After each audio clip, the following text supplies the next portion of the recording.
Okay, welcome everybody. Assalamu alaikum.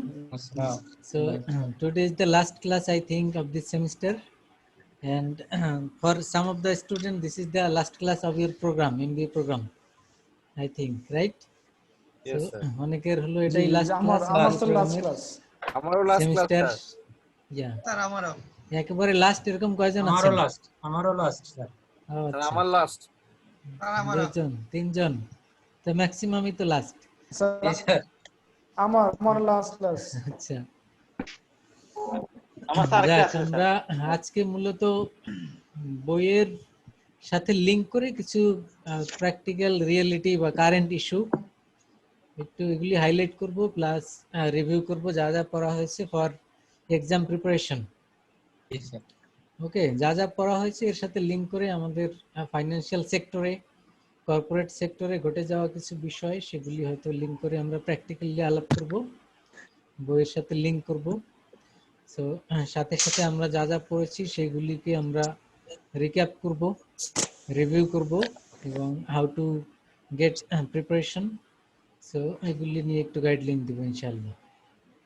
তো প্রথমেই আমরা যেটি আলাপ করতে চাই, এখন একটি চ্যাপ্টারে আমরা পড়েছিলাম আইপিও পড়েছিলাম, মনে আছে না? Initial public offering. আচ্ছা, কে বলবেন আইপিও মানে কি? ইনিশিয়াল পাবলিক অফারিং, তখন কোন একটা কোম্পানি মার্কেটে আসবে তার ক্যাপিটালাইজ করার জন্য বা বিজনেস ফর্ম করার জন্য, হিউজ ক্যাপিটাল কালেক্ট করার জন্য, পাবলিকের জন্য প্রথম যে শেয়ার ইস্যু করবে তার কোম্পানির ক্যাপিটালাইজ করার জন্য। Issuing share to the public for the first time, that is called IPO. And recent time এ আপনারা জানেন রবিউল কবির না, এই হলো রবি। রবি হলো আমাদের কি বলে, এটা একটি কোম্পানির নাম, টেলিকমিউনিকেশন কোম্পানির নাম, and it is coming to market, share market, আপনারা জানেন হয়তো অনেকে। গ্রামীণের পরে এবার রবি আসতেছে। রবি কোথায় আসতেছে? আসতেছে ডিএসসি তে, শেয়ার মার্কেটে আসতেছে, এবং this is the largest ever IPO in Bangladesh history. সবচেয়ে বড় আইপিও এই রবির হবে, এবং সেটি হলো কত, 523 কোটি টাকা আর কি। সো এরকমের বড় একটি আইপিও নিয়ে আসতেছে। গ্রামীণ যখন আইপিওতে এসেছিল তখন 486 কোটি টাকা নিয়ে এসেছিল তারা। তো তার চেয়েও বেশি মানে লার্জেস্ট এভার সেই আইপিও নিয়ে আসতেছে রবি আজিয়েটা কোম্পানি।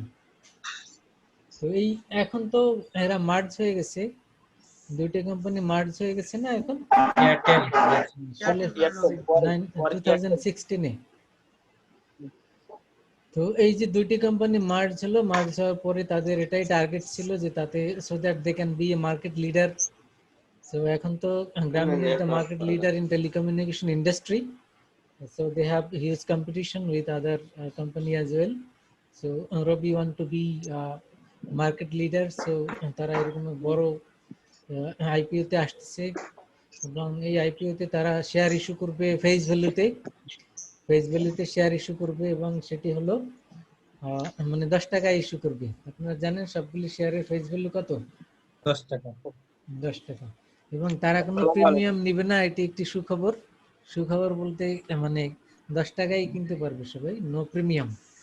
ওদিকে আমরা যদি জিপির সাথে কম্পেয়ার করি, জিপি যখন মার্কেটে আইপিওতে এসেছিল তারা কি করেছিল, 10 টাকার শেয়ার এবং সাথে প্রিমিয়াম ছিল 60 টাকা।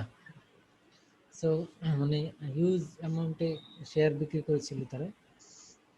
তো এটি হলো আমাদের recent time IPO in Bangladesh. এবং এছাড়াও আরো অনেক নতুনগুলি কোম্পানি যেগুলি রিসেন্টলি আইপিওতে আসবে।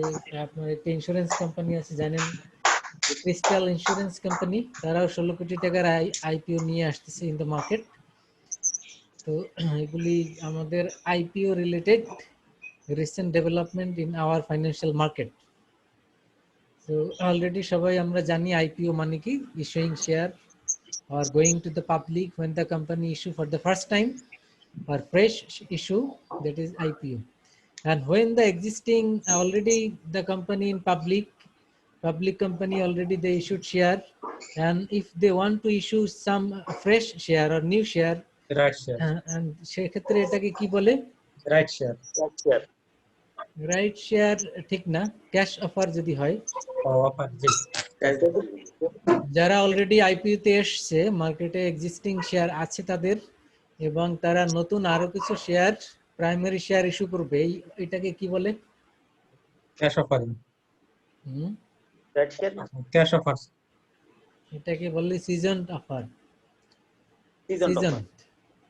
সিজনড অফারিং আমরা ওখানে পড়েছিলাম, আইপিও এবং আইপিও যেখানে পড়েছিলাম সেখানে, দুইটাকে বলে সিজনড অফারিং।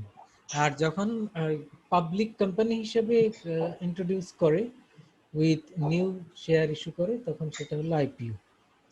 আইপিও আর সিজন ইস্যু সেম, সবকিছু সেম, শুধু ডিফারেন্স হলো এটাই যে তারা পাবলিক কোম্পানি হিসেবে আগেই এসছে, আবার নতুন কিছু শেয়ার তারা মার্কেটে প্রাইমারি শেয়ার নিয়ে আসলো।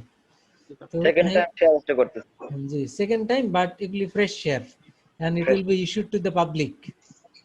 আর একটি বলেছিলাম আমরা, when the company issue share to the existing shareholder, that is called right share.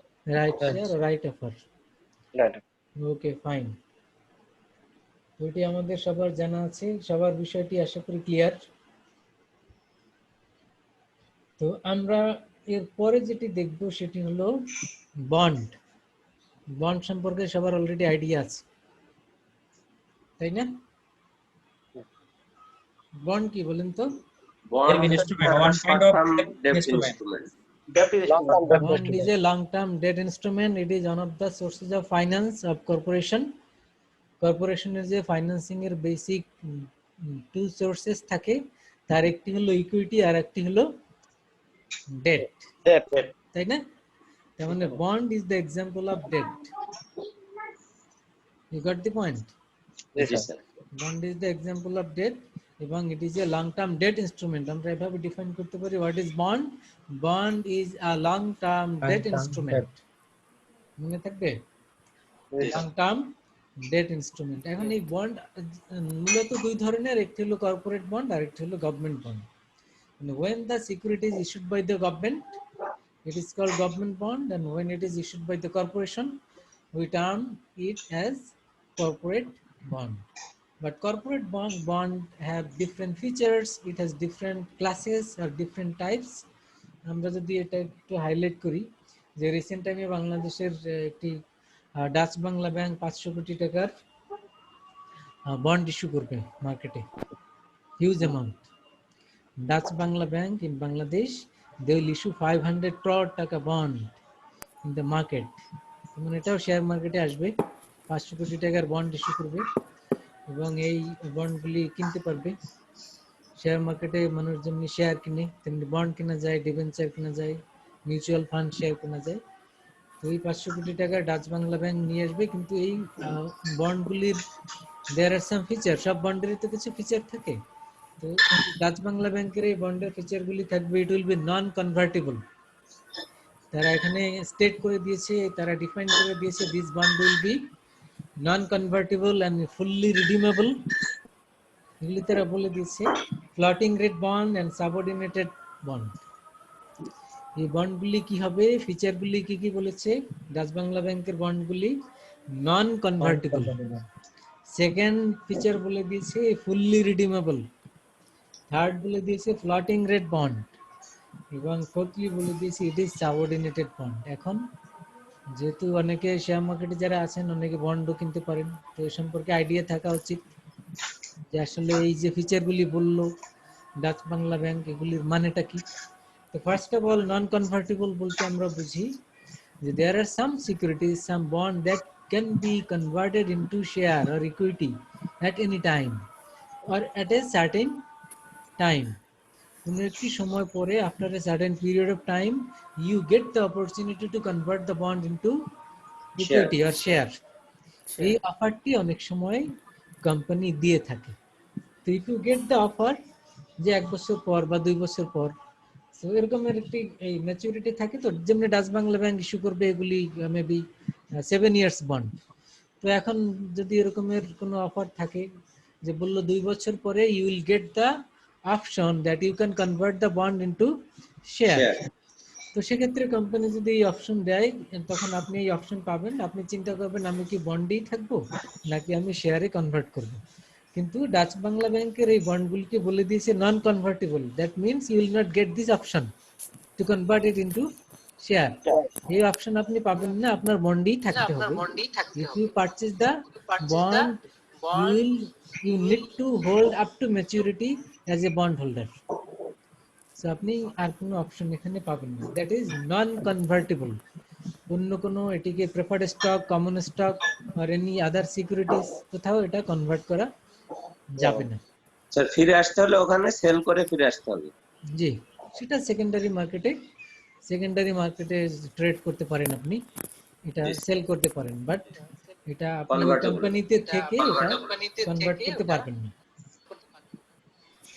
Then fully redeemable বলতে বোঝায় বন্ডে অনেক সময় কল অপশন থাকে। কল অপশন মানে কোম্পানি এখন তাদের ফাইন্যান্সিং দরকার হিউজ অ্যামাউন্ট 500 কোটি টাকা, তো সেক্ষেত্রে তারা বন্ড ইস্যু করছে। একটি সময় যদি তারা মনে করে যে না আমরা মার্কেটে বন্ড রাখবো না, তখন they can redeem or they can call to the investor, call করতে পারে যে এই বন্ডগুলি আপনি আমাদেরকে ফেরত দেন। তো সেক্ষেত্রে আপনি ফেরত দিলে আপনার লাভ কি, আপনি কিনেছেন 2-3 বছর আপনার কাছে ছিল, ইন্টারেস্ট পাওয়া যাবে। আপ টু দ্যাট টাইম, যখন তারা ঘোষণা দিল up to that time you will get interest up to that time. So there is a stated interest rate, যেটাকে বলা হয় বন্ডের কুপন রেট। এই কুপন রেটে ইন্টারেস্ট সহ ওই যতদিন আপনি হোল্ড করেছেন ততদিন যত আপনার ইন্টারেস্ট হয় সেটা সহই আপনি টাকা ফেরত ফেরত পাবেন। পাবেন, আপনি বন্ড ফেরত দিবেন। এটাকে বলা হয় ফুললি রিডিমেবল। তো ফুললি রিডিমেবল মানে কোম্পানি যদি চায় আপনাকে তখন কল করলে আপনাকে ফেরত দিতে হবে, আপনি তখন বলতে পারবেন না যে না আমি ফেরত দিব না। ইউ গট দি পয়েন্ট, কারণ এটি ফিচারে উল্লেখ আছে। তো এখন রিডেমশন বলতে এটাই বোঝায়। তো এখন মুক্তি দেওয়া, প্রশ্ন হলো এখন প্রশ্ন হলো যে এটি কোম্পানি কেন করবে, তার তো ফাইন্যান্সিং দরকার, তাহলে রিডেমশনে কেন যায়? নরমালি যদি এরকম হয়, দেখা গেল যে বন্ড ইস্যু করেছে এবং বন্ডের ইন্টারেস্ট রেট হলো 10% ফর এক্সাম্পল, এবং মার্কেটে দেখা গেল কোম্পানি এখন আরো কম রেটে সে লোন নিতে পারে, তাহলে এখন এই বেশি রেটের এই ডেট কেন সে বিয়ার করবে? তখন সে কি করে, এগুলিকে রিডেমশন করে তারপরে ফ্রেশ লোনের জন্য অ্যাপ্লাই করে, Create করা নতুন হয়। করে সে 8% বা 9% সে আবার লোন নিবে। তো and that will be beneficial for or cost effective for the farm। তার মানে যে সে দেখলো যে আচ্ছা ধরে নিলাম 9% বন্ড ইস্যু করলো, তো 9% বন্ড ইস্যু করলে তারপরে 2 বছর পরে দেখা গেল মার্কেটে ইন্টারেস্ট রেট ফল করলো, বন্ডের ইন্টারেস্ট রেটও ফল করতে পারে অথবা মার্কেট ইন্টারেস্ট রেটও ফল করতে পারে। তো কোম্পানি যদি তখন চিন্তা করে যে না তার এই বন্ড মেনটেন করা তার জন্য কস্টলি, কারণ 9% তাকে দিতে হচ্ছে, অথচ এখন যদি সে ফ্রেশ লোন নেয় সেক্ষেত্রে তার 8% হয়তো Interest কস্ট rate। পড়বে, তাহলে তখন সে কি করবে, এগুলিকে রিডেমশন করে দিবে, মানে কল করে এগুলিকে সব Redemption ক্লোজ করে। করে দিবে, রিডেমশন করে দিবে, and they will go for issuing new securities or go for new bank loan. You got the point? Yes, sir. তো ডাচ বাংলা ব্যাংকের যে এক্সাম্পলটা দিলাম এগুলি কিন্তু fully redeemable. You got the point? তার মানে কল জি, স্যার। করলে আপনাকে এগুলি ফেরত দিতে হবে।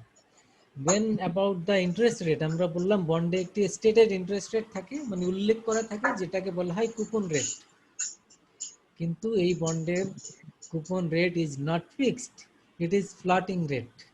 Floating floating floating floating FLOATING floating. অসমান স্যার। জি, ফ্লোটিং রেট, যেমনি এখন আমাদের দেশে ফরেন এক্সচেঞ্জের ক্ষেত্রে ফ্লোটিং এক্সচেঞ্জ রেট আছে। আপনারা যারা ফরেন এক্সচেঞ্জে কাজ করেন বা এগুলি নিয়ে ডিল করেন তারা জানেন, এই যে আমাদের দেশের যে কারেন্সি এক্সচেঞ্জ রেট, এই রেটটি কিন্তু ফ্লোটিং। ফ্লোটিং মানে Yes, sir। প্রতিনিয়ত এটা ফ্লাকচুয়েট Changeable। করে, ডিপেন্ডস অন মার্কেট, এবং এক সময় এটি ছিল ফিক্সড, মানে Yes, sir। বাংলাদেশ ব্যাংক এটিকে ফিক্সড করে দিত এবং ইন রিসেন্ট টাইম বলতে এটা অনেক আগেই হয়েছে 2003 এর পরে। তো এটি এখন ফ্লোটিং রেট। তো এখানে ফ্লোটিং রেট বন্ডের ক্ষেত্রে আমরা এটা মানে কি, মানে এখানে বলে দিবে ইন্টারেস্ট তারা ইন্টারেস্ট রেটটা এভাবে বলে দিবে, ফিক্সড না করে তারা কি বলবে যে ব্যাংক রেট প্লাস 2%। তার মানে কি হলো, মানে ব্যাংক রেট ফ্লাকচুয়েট করবে যখন যেটা থাকে, যেই মাসে বা যেই ইয়ারে যে রেট থাকবে ব্যাংক রেট, তার সাথে 2% আমরা দিব। ব্যাংক রেট এখন কত? 4% স্যার 4%। হ্যাঁ, তো রিসেন্ট আপডেট হলো 4%। তাহলে 4% এর সাথে 2% এরকমের যদি বলে দেয়, তার মানে কি 6%। এখন বন্ডের ইন্টারেস্ট আপনি পাবেন 6%। আবার যদি ব্যাংক রেট 4% থেকে 6% হয়, তখন আপনি পাবেন 8%। 8%। তো this is called floating rate. তো এটি ইন্টারন্যাশনাল একটি স্ট্যান্ডার্ড আছে, লিবর বলে, London interbank finance. Offer rate, LIBOR। LIBOR plus 2%, আমাদের দেশে এভাবে বলতে পারি ব্যাংক রেট প্লাস 2%। তো এটি এভাবে বলা যেতে পারে। তো ফ্লোটিং রেটের ক্ষেত্রে সবসময় এভাবে হয়ে থাকে, একটি বেঞ্চমার্ক ধরে তার সাথে প্লাস ফ্লোটিং করা হয়। স্যার ফ্লোটিং ইন্টারেস্ট রেট হলে তো তার ফুললি রিডিংয়েবল হয়ে তার লাভ নাই স্যার, কারণ ইন্টারেস্ট কম বেশি হলে তেমনি চেঞ্জ হবে। চেঞ্জ হবে, কিন্তু কোম্পানি যদি কোনো কারণে মনে করে, ওটা তো একটা কারণ যে ইন্টারেস্ট রেট ফল করলে, জি স্যার, জি স্যার। ইন্টারেস্ট রেট ফল করলে সে রিডিম করতে পারে, কল করতে পারে, এটা একটা আর কারণ। কিন্তু অন্য জায়গা থেকে ফাইন্যান্স হয়ে গেলে তো আর অন্য লাগবে না। কারণও থাকতে পারে, যে আমরা ডেট বার্ডেন কমাবো, সেটাও তো কারণ থাকতে পারে। জি অথবা তার এত বেশি পরিমাণ প্রফিট হয়েছে, তার রিটেন আর্নিংস, ইন্টারনাল ফাইন্যান্সিং এত বেশি যে সে ডেট পরিমাণ কমাতে চাচ্ছে, বিভিন্ন কারণই হতে পারে। অথবা সে এই মুহূর্তে ব্যাংক লোনের পরিমাণ তার এত বেশি যে ব্যাংকগুলি আর লোন দিচ্ছে না, এজন্য সে বন্ড স্যার। ইস্যুইং এ যাচ্ছে। কিন্তু কিছু কিছু ব্যাংক লোন যখন আবার ম্যাচিউরড হয়ে যাবে, তখন সে আবার চিন্তা করতে পারে এখন তো আমার অপশন আছে ব্যাংক লোন নেয়ার, তো তখন সে করতে পারে এটা বাদ দিয়ে সে ব্যাংক লোনে যেতে পারে। তো এরকমের বিভিন্ন কারণে রিয়ালিটি থাকতে পারে যে কারণে সে রিডেমশন করবে। তো আমরা এটিকে বললাম ফ্লোটিং রেট। দেন এটি আরেকটি ফিচার ডাচ বাংলা ব্যাংক বলে দিয়েছে, সেটি হলো ইট উইল বি সাবঅর্ডিনেটেড বন্ড। এখন প্রশ্ন হলো সাবঅর্ডিনেট মানে কি? সাবঅর্ডিনেট তো আমরা বুঝি নরমালি, সেটি কি? কারো আন্ডারে নট সুপারভাইজার সিনিয়র, আন্ডারে কাজ করে, নট সিনিয়র। সিনিয়র, মানে অপোজিট বলতে হয় সিনিয়র, আর সাবঅর্ডিনেট মানে জুনিয়র, তো ওইভাবেও বলা যায়। তো সেক্ষেত্রে সিনিয়র জুনিয়র বন্ড বলতে যেটি বোঝায় যে এই ফিচারটি দরকার হয় when the company go for liquidation or bankruptcy। কোনো কোম্পানি যখন ব্যাংক্রাপসিতে যায় বা লিকুইডেশনে যায়, তখন এই সাবঅর্ডিনেট এই ফিচারটি গুরুত্বপূর্ণ। কারণ স্যার আরেকটা ব্যাংক্রাপসিতে গেলে who will be paid first, কাকে পেমেন্ট আপনি আগে করবেন, কোম্পানি কাকে আগে পেমেন্ট করবে, সেটি একটি বড় প্রশ্ন। এখানে পেমেন্ট বলতে এখানে দেয়ার আর ডিফারেন্ট স্টেক হোল্ডার্স, এখানে শেয়ার হোল্ডার রয়েছে, এখানে মানে ক্রেডিটরস রয়েছে, এখানে বন্ড হোল্ডার রয়েছে, এখানে ব্যাংক রয়েছে, there are different parties who are financing in the company. তো এখন প্রশ্ন হলো আপনি লিকুইডেশনে যাচ্ছেন বা কোম্পানি ব্যাংক্রাপসিতে যাচ্ছে, তো এখন সে পেমেন্টটা কাকে আগে করবে? তো সেক্ষেত্রে ফার্স্ট হলো যে শেয়ার হোল্ডাররা পরে, আগে হলো ডেট হোল্ডার। তো ডেট হোল্ডারদের মধ্যে কারা আগে? তো মানে আগে আপনাকে ব্যাংক লোনের পেমেন্ট করতে হবে, আর বন্ড ব্যাংক লোন এগুলি সিমিলার। তো সেক্ষেত্রে সাবঅর্ডিনেট মানে হলো এগুলি আপনি পরে করবেন, যেগুলি সিনিয়র বন্ড সেগুলি আগে পেমেন্ট করবেন, যেগুলি জুনিয়র বা সাবঅর্ডিনেট সেগুলি পরে করবেন। আর এগুলি করার পরেই আপনি স্টক বা শেয়ারে যাবেন। তার মানে সব শেষে পেমেন্ট হবে শেয়ার, আর শেয়ারের আগে পেমেন্ট হবে এগুলি, এই যে জুনিয়র বা সাবঅর্ডিনেট বন্ড যেগুলি আমরা বললাম। এখন প্রশ্ন হলো তাহলে এরা তো পেমেন্ট পাবে পরে, তাহলে রিস্ক নিয়ে আপনি কেন এই বন্ডগুলি কিনবেন? রিস্ক নিয়ে কিনবেন এজন্য, if we compare the interest rate between the senior bond and junior bond, then the rate of interest is higher of Then subordinate senior bond bond. than that of in senior bond. You got the point?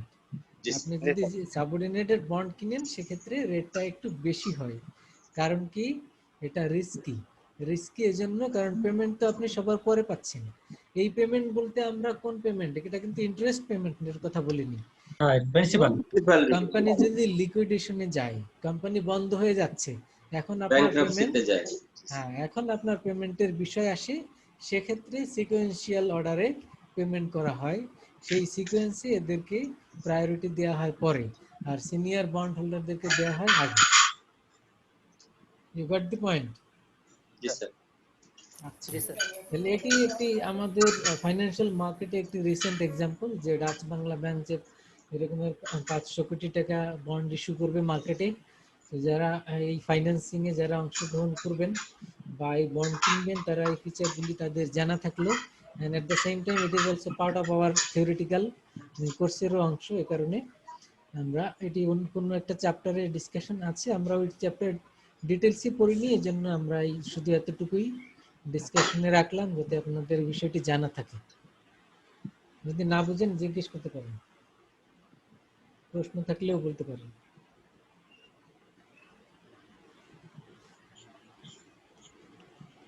Recent টাইমে আমাদের দেশে আরেকটি company তারা bond issue করবে মার্কেটে, তাদের নাম হলো আমোরা নেটওয়ার্কস। একটা কোম্পানি আছে না, যারা শেয়ার মার্কেটে খোঁজ খবর রাখেন তারা হয়তো জানেন যে আমোরা নেটওয়ার্কস। 100 কোটি টাকা বন্ড ইস্যু করবে আমাদের মতো। জি 100 কোটি টাকা ইস্যু করবে আর কি।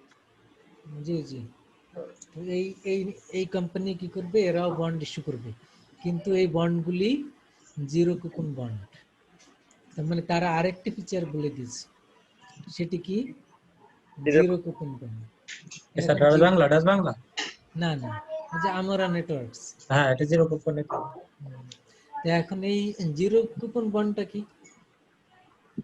কুপন আমরা জানি it is the stated interest rate of bond, আর জিরো কুপন বলতে there is no stated interest rate, এখানে কোনো রেট বলা নাই। 0% মানে কি রেট বলা নাই, জি এই কারণে নাম হয়েছে জিরো কুপন। তাহলে এই বন্ড কিনলে আপনার লাভটা কি? আপনি ইন্টারেস্ট কোনো রেট পাচ্ছেন না, লাভ হলো it is issued at discount rate. বুঝছেন? ডিসকাউন্টিং এ সেল হয়, মানে ফেস ভ্যালু যদি 1000 হয় সেক্ষেত্রে এটি বিক্রি হবে কত ডিসকাউন্টে, 950 মানে টাকা। 900, 950, 980 বা 870 বিভিন্ন রেটেই হতে পারে। তাহলে আপনি মনে করেন 1000 টাকার বন্ড কিনলেন 900 টাকায়, 1 বছর পরে কোম্পানি আপনাকে দিবে কত? 1000 টাকা। 1000 টাকা, তাহলে আপনার লাভ হলো কত? 100 টাকা। 100 টাকা। তাহলে কত পার্সেন্ট লাভ হলো? 10%। স্যার। কত দিনের বেশি? 100 ডিভাইডেড বাই 900 কত হয়? এর বেশি হয় কত? তো আমাদের এটা হলো জিরো কুপন রেট, এভাবে আমরা রেট বের করতে পারি, কিন্তু এখানে রেট বলা থাকে না, কিন্তু আমরা রেটটা এভাবে বের করে নিতে পারি। জি স্যার। বুঝছেন? সবাই বুঝছেন? জি স্যার। আচ্ছা, তাহলে আমরা যেটি বলছিলাম শুরুতে, এই যে রবি কোম্পানি, এই কোম্পানি কত টাকা ইয়ে করবে আইপিও তে? 523 কোটি টাকা। তো এত কোটি টাকা যেহেতু আসছে মার্কেটে, সেক্ষেত্রে এই কাজটি করে দিবে কে? Investment banker. Investment bank. তাহলে এটি একটি বড় বিষয়। জি, মার্চেন্ট ব্যাংক বলা যাবে না স্যার? মার্চেন্ট ব্যাংক একই কথা, একই কথা, ইনভেস্টমেন্ট ব্যাংক মার্চেন্ট ব্যাংক একই কথা। আন্ডাররাইটার। একই কথা। এবং এই মার্চেন্ট ব্যাংক কারা? রবির ক্ষেত্রে অবশ্য স্পেশালি করে দিবে আইডিএলসি। আইসিবি করবে না স্যার? আইসিবি এই কাজটা করে দিবে আইডিএলসি, কারণ তাদের যে তারা আইডিএলসি হলো ওই রবির মানে কর্পোরেট কি বলে অ্যাডভাইজার। তারা যখন মার্জ হয়েছিল তখনও এই আইডিএলসি হেল্প করেছিল তাদেরকে, কাজটা তারাই করে দিয়েছিল। আর এবারেও আইডিএলসি কাজটি করবে, মানে এই শেয়ারগুলি মার্কেটে নিয়ে আসবে। তো এখন এরকমের আইডিএলসি তে একটি কোম্পানি যারা মার্চেন্ট ব্যাংক বা ইনভেস্টমেন্ট ব্যাংক এরকমের there are listed 62 in Bangladesh Securities and Exchange Commission. এখানে এরকমের 62 মার্চেন্ট ব্যাংক রয়েছে যারা এই কাজের সাথে জড়িত। You got the point? তার মানে যাদেরকে আমরা বলি ফাইন্যান্স কোম্পানি, বিডি ফাইন্যান্স, লঙ্কা বাংলা লঙ্কা বাংলা ফাইন্যান্স, এরকম আছে না, অনেক কোম্পানি রয়েছে। জি, এই কোম্পানিগুলিকে মূলত বলে merchant bank. You got the point? ICB কিন্তু একটি ব্যাংক, কিন্তু আইসিবি ক্যাপিটাল এটা হলো মার্চেন্ট ব্যাংক। কথা বুঝছেন? আইসিবি তো ব্যাংক আর আইসিবি ক্যাপিটাল মানে এটা হলো মার্চেন্ট ব্যাংক। মানে অনেকগুলি ব্যাংকের কিন্তু আবার মার্চেন্ট ব্যাংক মানে বিজনেস আছে, সিস্টার অনেক কনসার্ন। ব্যাংকেরও মার্চেন্ট ব্যাংক আলাদা। হ্যাঁ, সিস্টার কনসার্ন আর কি। যেমনি আপনার সব মেজরিটি ব্যাংকেরই তো আছে। জি স্যার, আমাদের এবি ব্যাংকের আছে স্যার, এবি এবি ব্যাংকের ইনভেস্টমেন্ট আছে, বা তারপর ইসলামী ব্যাংকের আছে, এআইবিএল এর আছে, সবারই মোটামুটি আছে। এবং সেগুলি ইনভেস্টমেন্ট এই কথাটি যুক্ত থাকে নামের সাথে। তো ওটি দেখলে আমরা বুঝতে পারি যে they are the investment bank or merchant bank. এবং তাদের কাজ কি? তাদের কাজ এই কাজগুলি করে থাকে issuing share, IPO arrangement, merger acquisition আর they are providing corporate advice, এগুলি তারা করে থাকে। মার্জার এন্ড অ্যাকুইজিশন কি বুঝেন তো? এই স্যার মূল কথাটা হলো অ্যাকুইজিশন। টেক ওভার করে নেব। মূল কথা হলো অ্যাকুইজিশন, একীভূত হওয়া, অ্যাকুইজিশন। একীভূত হওয়া স্যার। হ্যাঁ, তো এইটা হলো মূল কথা হলো অ্যাকুইজিশন। মানে অ্যাকুইজিশনের ডিফারেন্ট ফর্ম আছে। একটি ফর্ম হলো মার্জার আর কনসলিডেশন, বুঝছেন? মার্জারটা হলো একটা কোম্পানি আরেকটাকে অ্যাবজর্ব করে ফেলবে, মানে একটা ভ্যানিশ হয়ে যাবে আরেকটা থাকবে, এটাকে বলে মার্জার। জি রবিকে যেমন স্যার ওয়ার্ককে নিয়ে নিল স্যার। হ্যাঁ, তখন তো একটার নাম থাকলো না, বাদ হয়ে গেল। জি স্যার। আর দুইটাই নাম বাদ দিয়ে যদি একটা নাম করা হয় ওটা হলো কনসলিডেশন, মানে দুইটাই ভ্যানিশ করে দিয়ে নতুন একটা এন্টিটি ফর্ম করা হলো, তখন সেটাকে বলবো আমরা অ্যাকুইজিশন। বাংলাদেশে না, আমাদের আরেকটা ব্যাংক হয়েছিল না, ANZ Grindlays bank, Standard Standard Chartered Standard Chartered bank, মার্সাইজ। তো এরকমের দিজ আর দ্য এক্সাম্পল। তো এটা হলো একটি ফর্ম। আর অ্যাকুইজিশন হতে পারে বাই স্টক, শেয়ার অ্যাকুইজিশনের মাধ্যমে অথবা অ্যাসেট অ্যাকুইজিশনের মাধ্যমে। এটা কিভাবে হয়? যে কোনো কোম্পানি যদি টার্গেট করে কোনো ফার্মকে, ওই ফার্মের মার্কেট থেকে শেয়ার কিনে 50% এর বেশি হয়ে গেল, এরপর এজিএম এ গিয়ে তারা মানে বোর্ড অফ ডিরেক্টরস এখানে ভোটিং এর মাধ্যমে ঢুকলো, ঢুকে গিয়ে তারা কি করলো, ডিসিশন মেকিং এ ইনফ্লুয়েন্স করলো, আলটিমেটলি এই কোম্পানিকে, এই বড় কোম্পানি অ্যাকোয়ার করে নিল। বুঝছেন? এটাকে বলে অ্যাকুইজিশন অফ স্টক। কোথায় কার জন্য ওখানে শব্দ হচ্ছে স্যার, ওটা একটু মিউট করে দিলে ভালো হয়। সবাইকে মিউট করে দিই, যে কথা বলবেন আবার আনমিউট করে নিন। তো এখন কথা হলো these are the acquisition and it different forms. তো এই সম্পর্কে আমাদের এতটুকু আইডিয়া থাকলেই চলবে। তো এই অ্যাকুইজিশন করলে একটি বিষয় এর সাথে ইম্পর্টেন্ট, সেটি হলো সিনার্জি।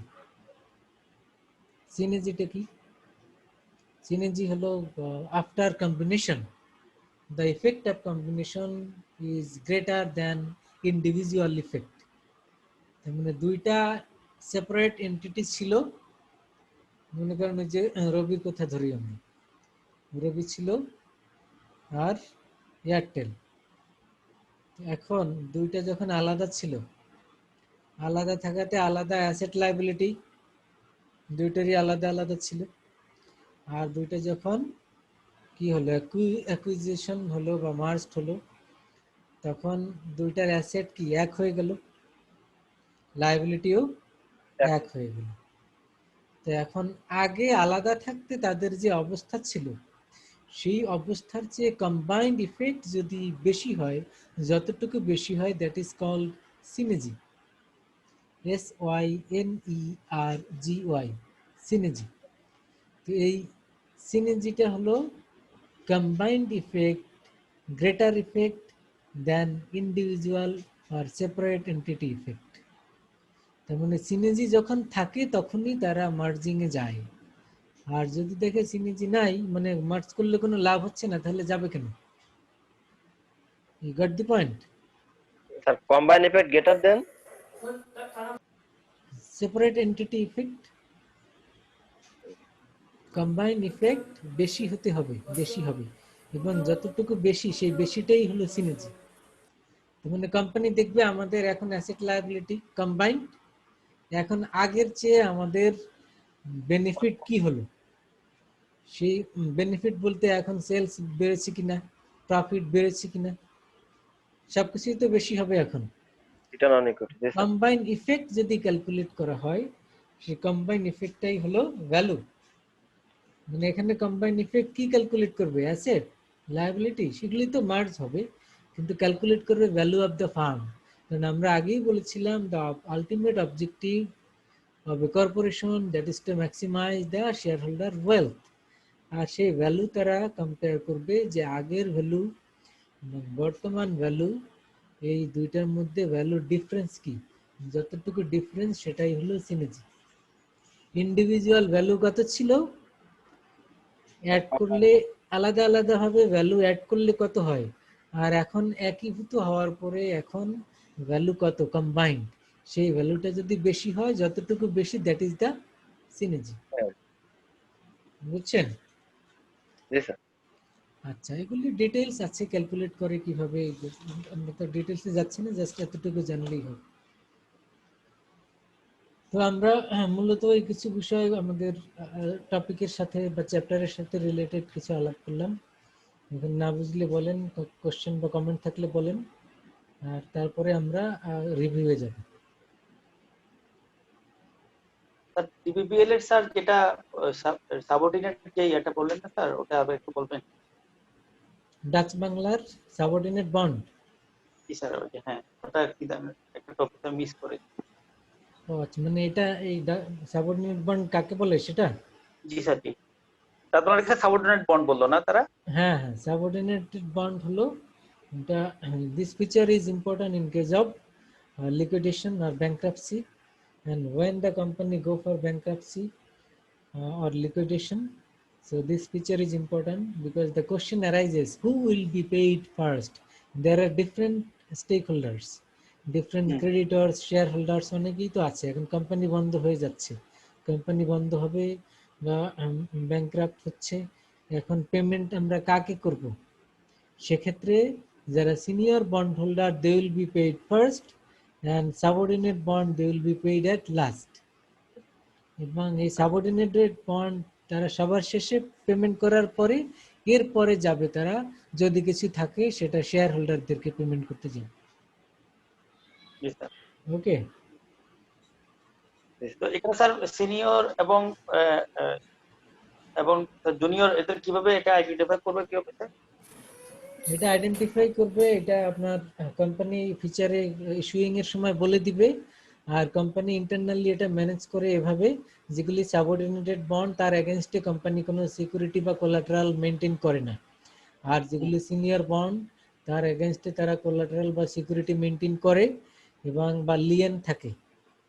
এবং সেক্ষেত্রে ব্যাংক্রাপসির সময়ে যেহেতু লিয়েন রয়েছে, সো এই বন্ড যারা কিনেছে বা ইনভেস্টর তারা ক্লেম করতেই পারে, এবং সেটা সিনিয়র বন্ডের ক্ষেত্রে পারে, কিন্তু জুনিয়র বন্ডের ক্ষেত্রে এটা পারা যায় না, because it is not backed by mortgage or security.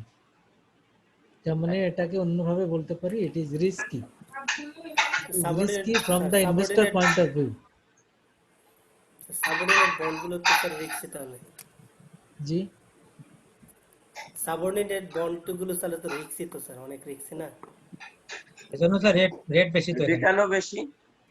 হ্যাঁ, আপনি রিস্ক বেশি নিচ্ছেন, না রিস্ক বেশি নিলে তো আপনি ডিমান্ড বেশি করবেন, তার মানে you are getting more interest rate আপনি কম্পেয়ার টু সিনিয়র বন্ড যদি আপনার 8% হয়, তো এক্ষেত্রে সাবঅর্ডিনেটেড বন্ডে 9-10% হবে। জি স্যার। এটাই বেনিফিট, আপনি বেশি রিস্ক নিচ্ছেন। আর যারা বেশি সিকিউরিটি চায় তারা তো আর এখানে ইনভেস্ট করবে না,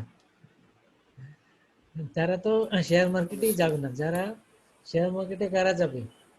যারা রিস্ক নেয় তারাই তো যাবে, রিস্ক টেকার, রিস্ক লাভার। রিস্ক টেকার, তাই না? ঠিক আছে। জি স্যার। জি স্যার।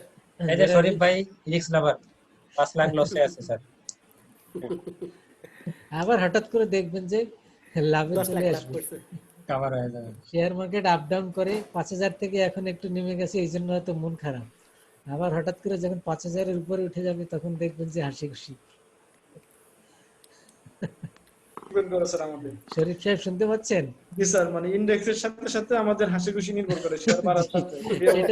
সেটাই বললাম। এখন কি 5,000-এর নিচে না? জি 5,000 নিচে নামছে স্যার, আচ্ছা আচ্ছা। ইন্ডেক্স পড়তেছে আর কি।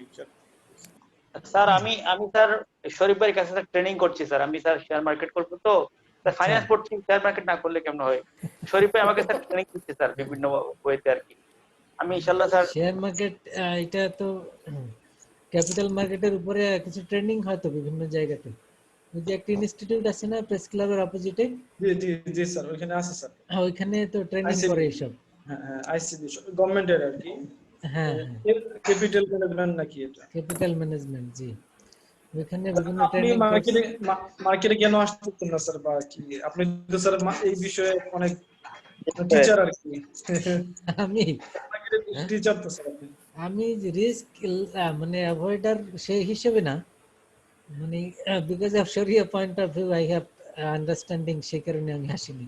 স্যার আমিও এইটা আছে, এজন্য আমিও যাই না। শরীর পয়েন্ট ভিউতে সমস্যা আছে স্যার। এটা তো আসলে অনেক বড় প্রশ্ন। অনেক অনেক আলাপ আলোচনা লাগবে। অনেক আলাপ আলোচনা, অনেক বিষয় আছে। সো ওই কারণে আসিনি আর কি। স্যার ইনভেস্টের জন্য স্যার বেস্ট অপশন কি স্যার? কিছু টাকা ইনভেস্ট করবো, এখন কোন অপশন এগুলো সবচেয়ে ভালো হয়? শেয়ারে তো সমস্যা, একটু রিস্ক ফ্রি মোটামুটি, কিন্তু আমার দিয়ে ইনভেস্ট করা আমার এখানে যা লাগে নিয়ে নিস। আপনি আগে কখনো বিজনেস তারপরে ইনভেস্টমেন্ট এগুলি করেছেন?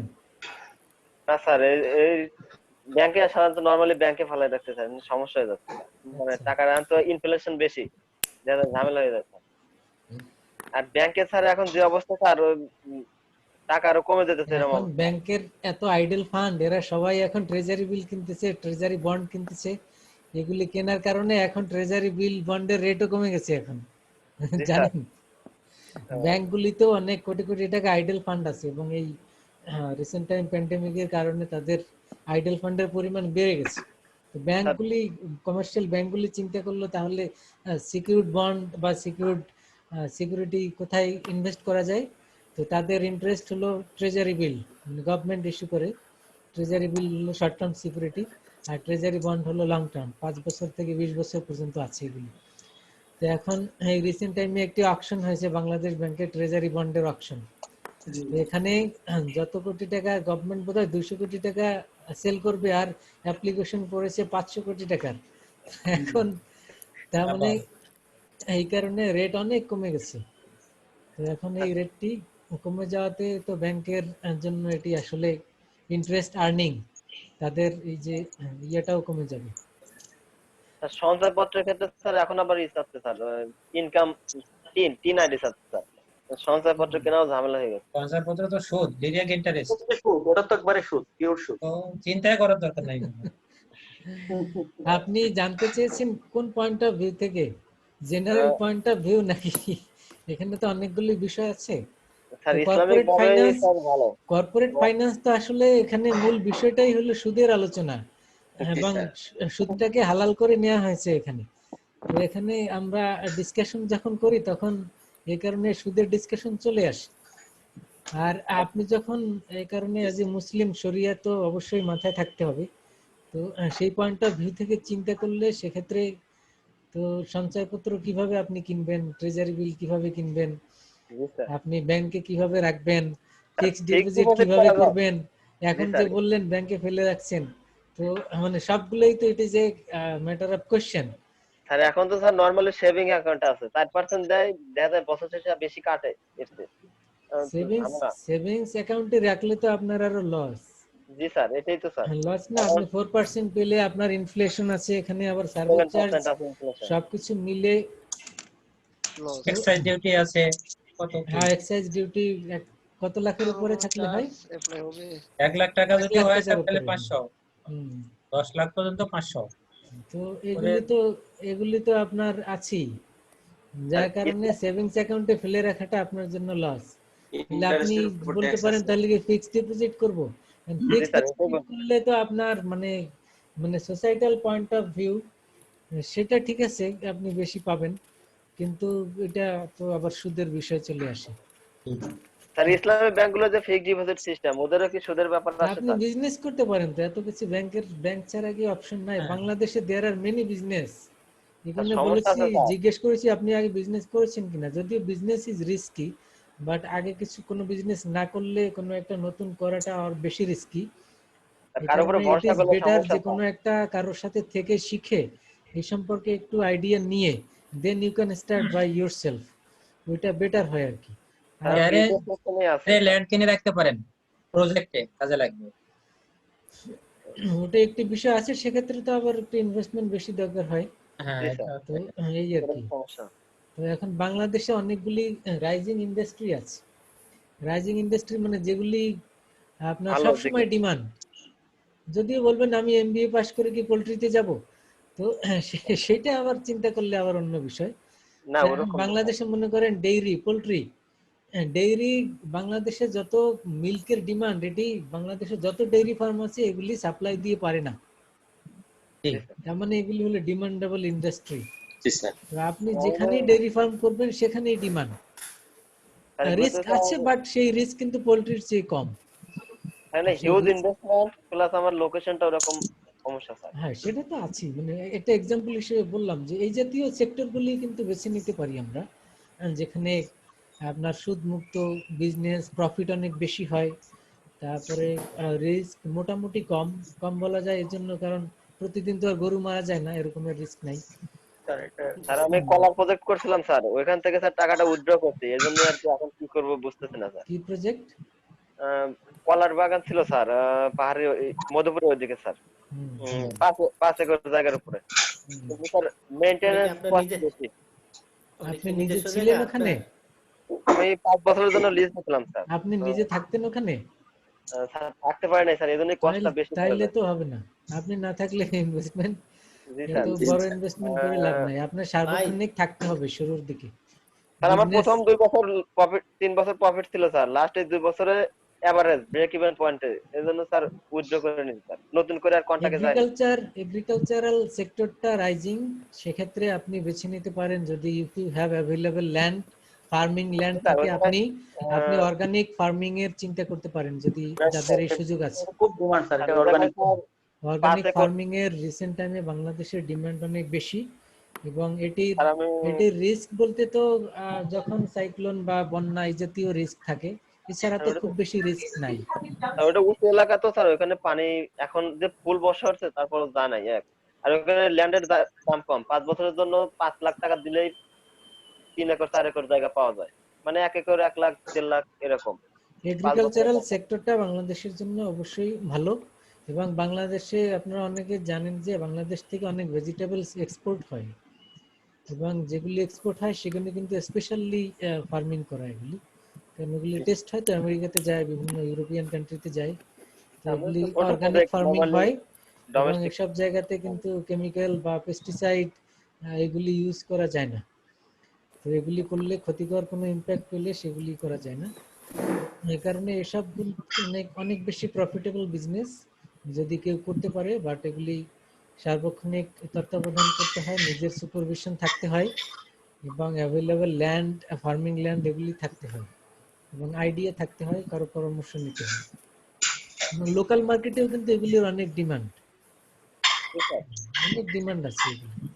স্যার এই যে লকডাউনের জন্য স্যার একটু কম ছিল স্যার, এবার এই জন্য স্যার উঠায় নিতে উদ্যোগ করছি। লকডাউনের মধ্যে তো আরো বেশি ডিমান্ড আমি দেখতে পেয়েছি, কারণ স্যার আমাদের আমি পার্সোনালি একটা ওই যে অর্গানিক ফার্ম থেকে সবজি কিনতাম, বাসায় দিয়ে যেত ওই লকডাউনে, কিন্তু ওরা তো আরো দেখলাম লকডাউনের কারণে এখন ওদের বিজনেস ডিমান্ড বেশি, কারণ সবাই অর্ডার দেয় অনলাইনে এখন।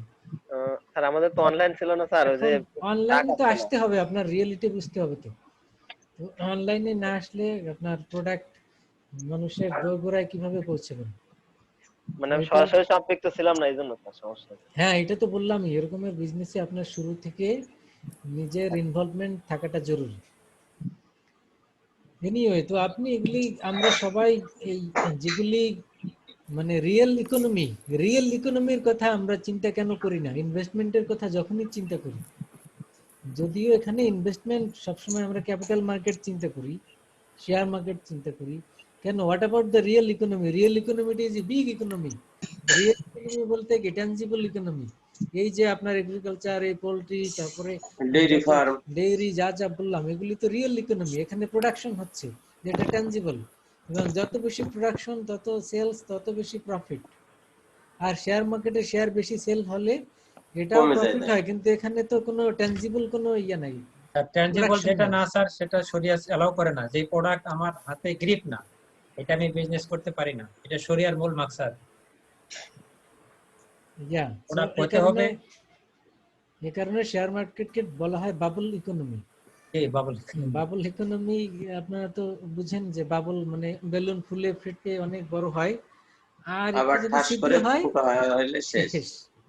শেয়ার মার্কেটে দেখবেন যে হিউজ ট্রানজাকশন, কোটি কোটি টাকা ট্রেডিং, আজকে এত কোটি টাকা ট্রেডিং, কালকে এত ট্রেডিং, এটা বাড়তেছে হঠাৎ করে বিশাল, আবার পরের দিন দেখবেন যে মার্কেট ডিক্লাইন। তো এখানে কি প্রোডাকশন হয়েছিল আর কি এখন নাই হয়ে গেল, বিষয়টা হলো এটা বাবল। কথা, এটা বিষয়টা হলো বাবল। আর আপনার যদি এগ্রিকালচারাল প্রোডাকশন মনে করেন বাম্পার, তার মানে কি হিউজ অ্যামাউন্ট অফ প্রোডাকশন, তো এটা তো এরকমের হয় না যে পরের দিন নাই হয়ে গেল, এটা হয় না। হওয়ার সুযোগ না, ন্যাচারাল প্রাইস ডিজাস্টার একটু ছাড়া। কম বেশি হতে পারে। জি, ন্যাচারাল ডিজাস্টার অন্য কথা, সেটা তো আর প্রতিদিন হয় না। জি স্যার, এই জন্য লস হয় নাই স্যার, ব্রেক ইভেন পয়েন্টের উপরেই ছিলাম স্যার।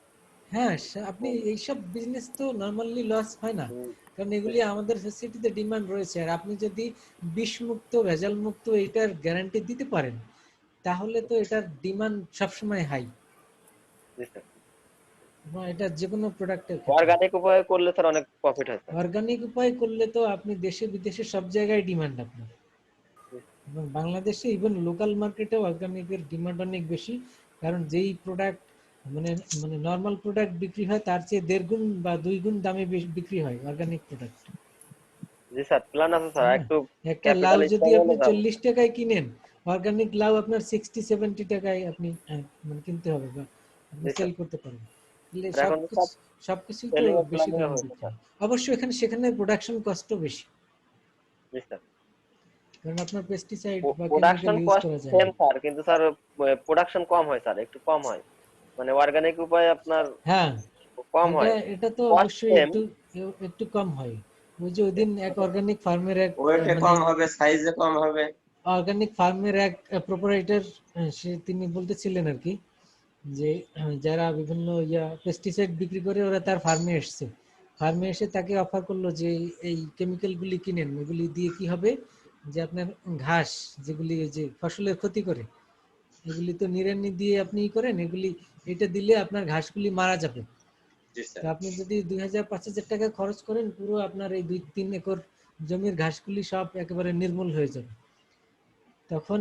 আর তার সে তো অর্গানিক উপায় করে, মানে লোক দিয়ে ডে লেবার দিয়ে করায়, তো এগুলি তুলতে তার খরচ হয় অনেক গুণ, অনেক 10 বেশি। গুণ জি স্যার, 10 গুণ খরচ হয়।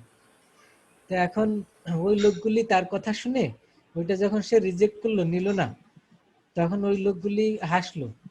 এখন সেই প্রোপাইটার বলতেছে যে আমাকে অনেকেই পাগল বলে, যে কি পাগল নাকি, যে এত মানে 2000 টাকা খরচ করলে যেটা সমাধান হয় সেখানে সে 10,000 টাকা খরচ করতেছে, তো তার প্রোডাকশন কস্ট বেশি হচ্ছে। এরকমের অনেক সময় পাগল বলে, কিন্তু বিষয়টা কি, বিষয়টা হলো মানে আপনাকে তো এনশিওর করতে হবে যে আপনি অর্গানিক বিষমুক্ত বা অর্গানিক এটা গ্যারান্টি দিচ্ছেন। তারপরেও কিন্তু এত কিছু পরেও 100% এনশিওর করা সম্ভব হয় না। কেন? কারণ আশেপাশের যারা আপনার এই ফার্টিলাইজার ইউজ করে, পেস্টিসাইড ইউজ করে, ওগুলি পানির মাধ্যমে, বাতাসের মাধ্যমে আবার এদিকে আসে, কম বেশি মানে আসছে। কিছুটা এফেক্টেড আবার সেখানে হয়। এটা হলো একটা কারণ। আবার একটা মাটি, এই মাটিতে আগে যারা চাষ করতো তারা তো অর্গানিক হইতে করতো না, যার কারণে মাটির মধ্যে ভেজাল রয়ে গেছে। দীর্ঘ 50 বছর। দু চার বছর চাষ করার পরে ওগুলি পিউরিফাই হবে। তো এরকমের কিছু সমস্যা থেকেই যায়। স্যার ফুললি অর্গানিক হয় না স্যার, পোকামাকড় এফেক্ট করে অনেক স্যার। এগুলো স্যার অর্গানিক ভাবে করতে গেলে স্যার পাগলও বলবো না, বদ্ধ পাগল বলবে স্যার। না, পোকামাকড় ওগুলি দমনের আবার অর্গানিক মেকানিজম আছে, আর ওইগুলো সেগুলি আপনার করতে গেলে জানতে স্যার হবে, কাজ করে না, মানে ইফেক্টিভ ওয়েতে কাজ করে না, সেগুলি আপনার লস হবে জানতে স্যার। হবে, দেন ইউ ক্যান গেইন। ওকে, তো আপনার যেগুলি আমরা আলাপ করলাম এগুলি চিন্তা ভাবনা করতে পারেন, আমরা সবাই করতে পারি, কারণ শুধু শুধু রিস্কের মধ্যে থাকবেন কেন? ধন্যবাদ স্যার, শুধু অনেক রিস্কের মধ্যে ভালো থাকা একটা উচিত বিষয় হবে আলোচনা। না। জি স্যার, আজকে তো আমাদের মনে হয় লাস্ট ক্লাস স্যার, এটা আমরা ভালো এবার বিষয় ইসে যাই, আলোচনা করলাম। রিভিউয়ে যাই। জি স্যার। জি স্যার, রিভিউ স্যার। আমরা মিড টার্মের পরে কোন চ্যাপ্টার শুরু করেছিলাম? আসি চ্যাপ্টার 16 স্যার।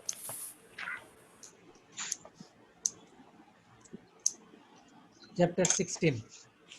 আর এটা কি স্যার চ্যাপ্টার নেটে দেয়া আছে 16 এ, স্যার? জি চ্যাপ্টার 16টা কি স্যার নেটে স্যার দেয়া আছে স্যার? ভিডিওটা সবই তো ক্যাপিটাল দেয়া আছে, স্ট্রাকচার সবগুলি তো দেয়া আছে। আপনারা ইউটিউবে দেখবেন ক্লাস ওয়াইজ দেয়া আছে, ক্লাস 5 6 7 এরকম দেয়া আছে। মিড টার্মের পরে মনে হয় কত নাম্বার ক্লাস ছিল? ক্লাস 5 মনে হয়, 5 6 7 8, আজকে মনে হয় 9।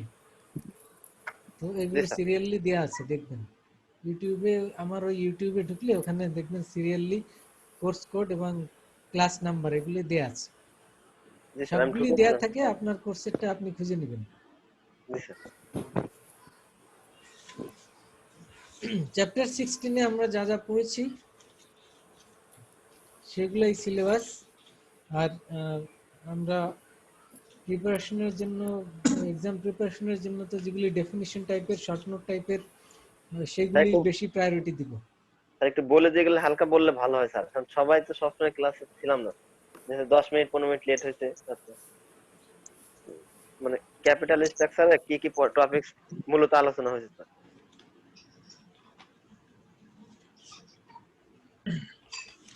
বই আছে সামনে? বই আছে স্যার।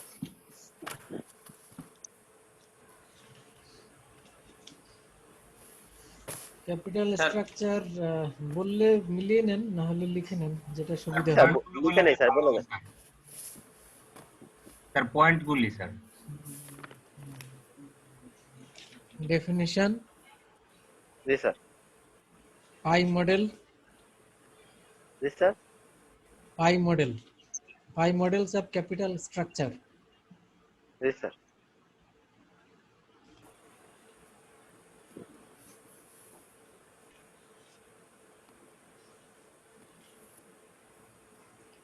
What is leverage?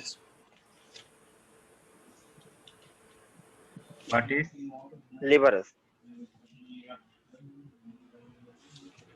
তারপরে এম প্রপোজিশন,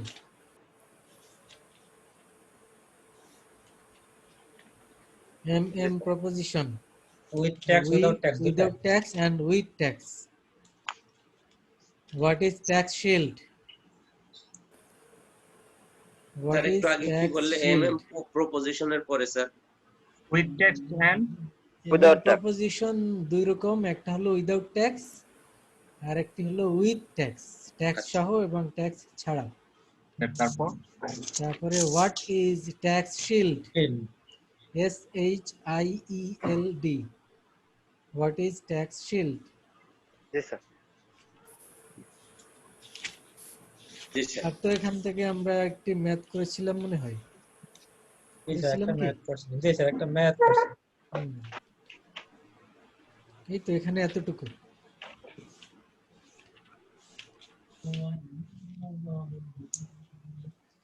ও তার এর সাথে আরো একটু ছিল ক্যাপিটাল স্ট্রাকচার, সেটি হলো দুটাও এর সাথে লিখেন। আর দুইটা থিওরি ছিল, how to establish capital structure, how to establish capital structure. আর একটি ছিল পেকিং অর্ডার থিওরি, জি স্যার।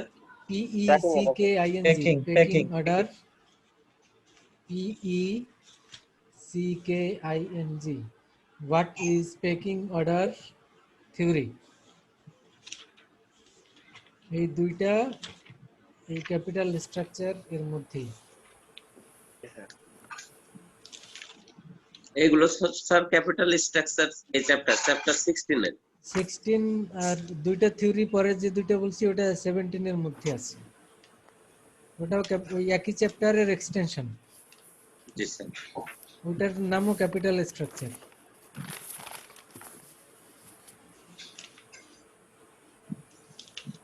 আচ্ছা, তাহলে এরপরে আমরা পড়েছিলাম 20 রেজিং ক্যাপিটাল, তাই না? চ্যাপ্টার 20 চ্যাপ্টার 20 চ্যাপ্টার 20 এটা স্যার। চ্যাপ্টার 20 জি স্যার। এখানে আমরা পড়েছিলাম ভেঞ্চার ক্যাপিটাল। স্যার আবার একটু বলেন। Venture capital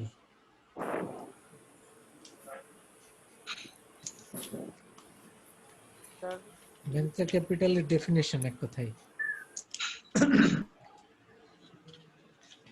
definition and characteristics venture capital,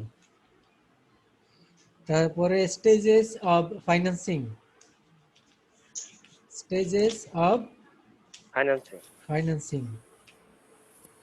তারপরে alternative issue methods,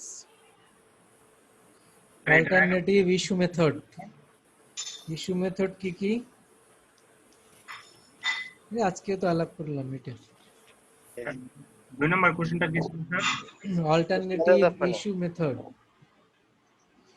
issue method কি কি? দুইটা মেথড, জেনারেল ক্যাশ অফার আর একটি হলো rights offer. General cash offer আর একটি হলো rights offer. General cash offer দুই রকম, আইপিও আর একটি কি সিজন ইকুইটি এসিও। আইপিওটা হলো আনসিজনড আর অন্যটা হলো সিজন। আর রাইট অফার নিয়ে তো আলাপ করেছি, তাহলে ক্যাশ অফার রাইট অফার এই দুইটি শিখবেন। ক্যাশ অফারের বিভিন্ন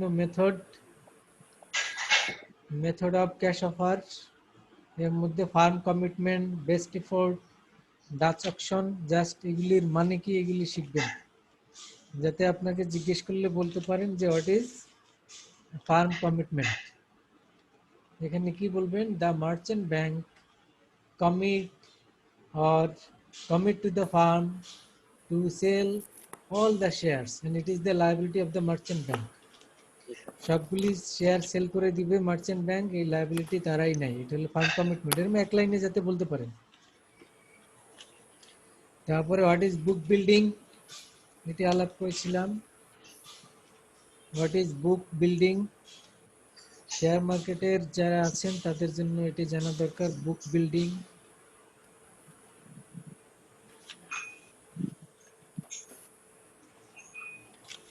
তারপরে রাইট অফার নিয়ে আমরা আলাপ করেছিলাম, রাইট অফার, এবং এখান থেকে ম্যাথ করেছিলাম। Definition of right offer, share warrants or rights. Sir right অফারের পরে কি বললেন sir? Definition. Share warrants or rights কাকে বলে? Share warrants or rights. What is subscription price? এটা জিজ্ঞেস করলে যাতে বলতে পারেন। স্যার আবার একটু বলেন। What is subscription price?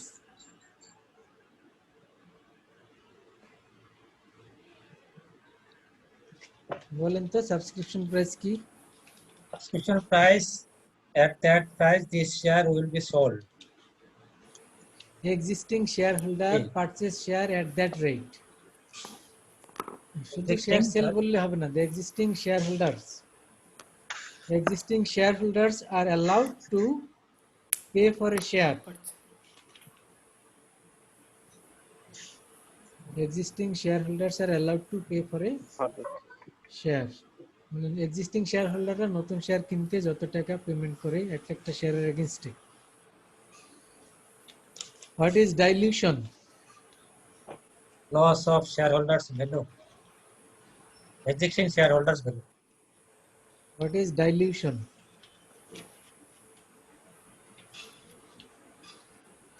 What is green shoe option? English of definition. What is green shoe option? Green shoe মানে সবুজ জুতা। এটার মানে তো সবুজ জুতা না, এটার মানে কিন্তু সবুজ জুতা না, বুঝছেন? টার্মটা হলো green shoe.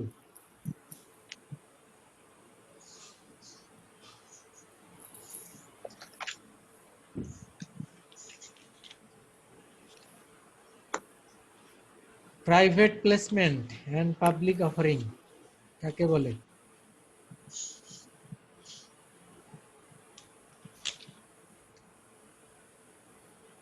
Private placement and public offering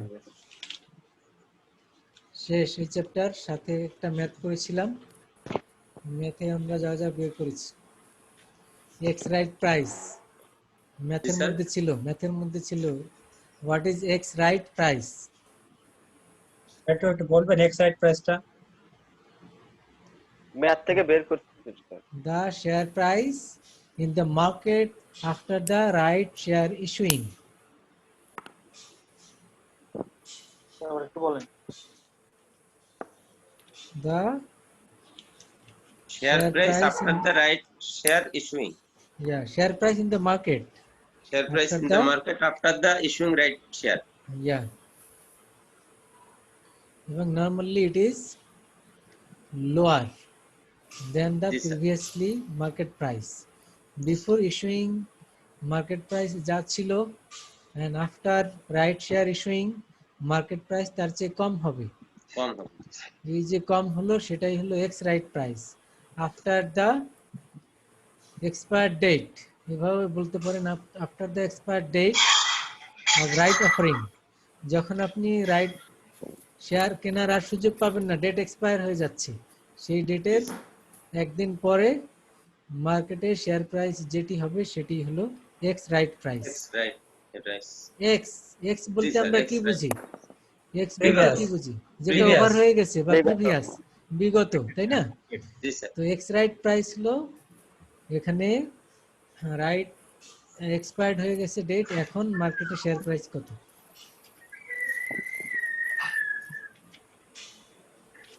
এই চ্যাপ্টারে এতটুকু। তারপরে লিজিং।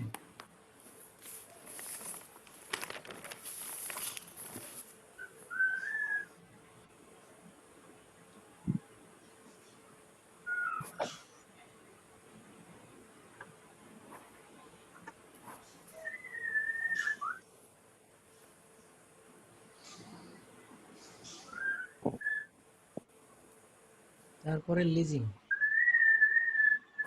বের করেছেন? ডেফিনিশন টাইপস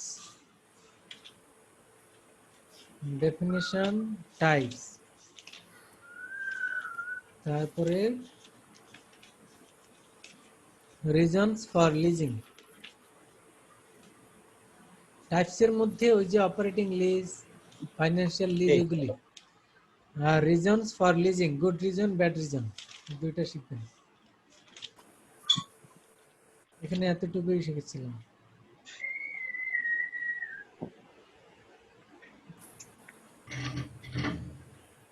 আর বাকিটা তো আজকে আমরা শুরুতে যেগুলি আলাপ করলাম এগুলি আগের পড়াশোনার সাথেই রিলেটেড।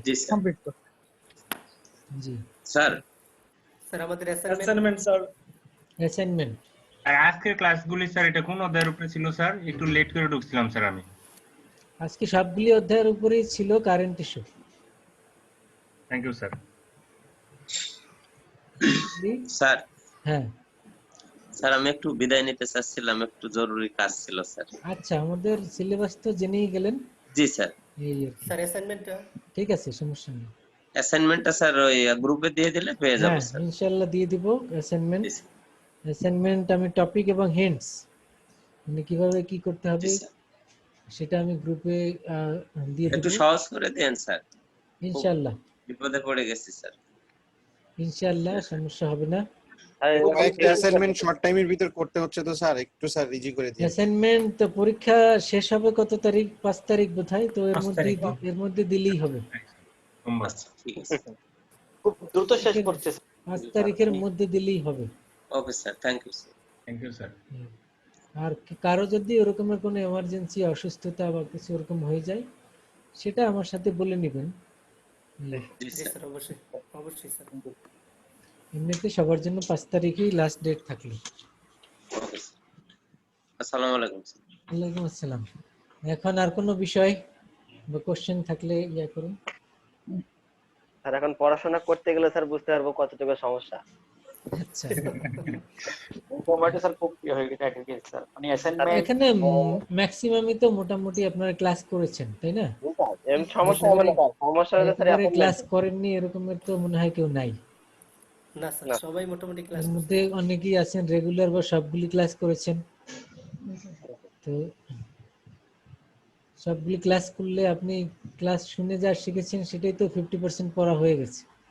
জি স্যার। এরপরে জাস্ট এগুলি একটু টুকটাক বাসায় বসে দেখলে ডেফিনিশন গুলি, জি স্যার। এটা আপনার এমনিতেও দরকার, জব লাইফে দরকার, সার্ভিস লাইফে, প্লাস আপনার জানাও হয়ে গেল। অ্যাসাইনমেন্টটা জানা থাকলে স্যার একটু আলোচনা করে নেওয়া যেত স্যার, ডিসকাস করে নেওয়া যেত। তারপর স্যার আপনি তো লিখে দেন যে এইভাবে এভাবে করতে হবে, একটু সহজ হয়, না হলে তো স্যার আরো বিপদে পড়তাম। না বলে দিব, ডিটেইলস বলে দিব। এরপরে সমস্যা হওয়ার কথা না, হলে আবার গ্রুপে নক করবেন। জি স্যার। জি জি স্যার। স্যার। আলহামদুলিল্লাহ স্যার, আমার স্যার খুব মানে আলহামদুলিল্লাহ, আল্লাহর শুকরিয়া যে আমার স্যার আপনার সাথে যতগুলো ক্লাস করেছে, মানে প্রত্যেকটা সেমিস্টারে আমি স্যার আপনাকে কোনো সেকেন্ড সেমিস্টারে পেয়েছি, ফার্স্ট সেমিস্টারে মনে হয় স্যার। আলহামদুলিল্লাহ আপনার একদিনও মিস হয় না আপনার ক্লাস, আমার একটা দিন আমার মিস করার লাগে না। থ্যাংক ইউ মাশাআল্লাহ। আল্লাহর রহমত স্যার, আমার তো ভবিষ্যতে হতে পারে, আমি একটা মিস করি না। হ্যাঁ, একটা ফার্স্ট সেমিস্টারে আপনাদের সাথে ক্লাস ছিল ওই যে প্রিন্সিপালস অফ ফাইন্যান্স।